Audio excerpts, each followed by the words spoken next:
नमस्कार, मैं हूं प्रियंका और आप देख रहे हैं राष्ट्रीय जगत विजय न्यूज। हमेशा विवादों में रहने वाला राज्य का सबसे बड़ा डॉक्टर भीमराव अंबेडकर अस्पताल एक बार फिर विवादों में है। विवादों का कारण इस बार अंबेडकर अस्पताल की सुरक्षा व्यवस्था है। अंबेडकर अस्पताल से आई सीसीटीवी फुटेज ने सुरक्षा व्यवस्था पर सवाल खड़े कर दिए हैं।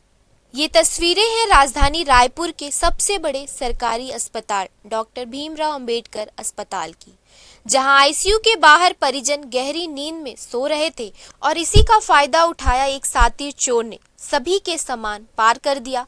सीसीटीवी फुटेज में नजर आ रहा है ये युवक हाथ में थैला लिए अस्पताल के गलियारे में घूमता दिख रहा है। वे परिजनों के सामान को ध्यान से टटोलता है और फिर बड़ी सफाई से मोबाइल और नकदी लेकर चुपचाप निकल जाता है। चोरी की ये वारदात 21 जून की रात करीब 3:30 बजे की है। केवल साहू नामक व्यक्ति अपने मौसा के इलाज के लिए 18 जून से मेकाहारा में मौजूद थे।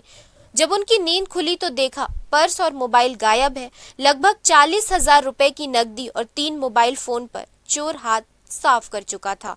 पीड़ित ने तुरंत मेकाहारा की पुलिस चौकी और फिर मोधापारा थाने में शिकायत दर्ज करवाई। अब सवाल ये है कि इतने बड़े अस्पताल में रात के वक्त गश्त और निगरानी की क्या व्यवस्था है?